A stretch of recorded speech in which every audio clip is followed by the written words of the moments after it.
Grabe ako. Isang buwan palang lalaki ng tatakaw eh. Nakakatuwang nakakainis. Tuwing makikita ka, talagang nangangalmot.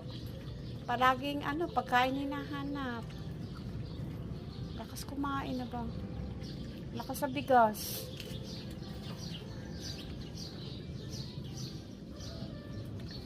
$45 kilos. 45 per kilo yung bigas nilang.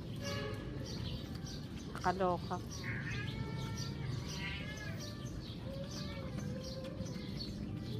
Tapos palagi silang pinagluluto ng ulam.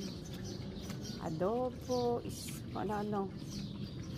nangunguha pa nga kami sa Jollibee.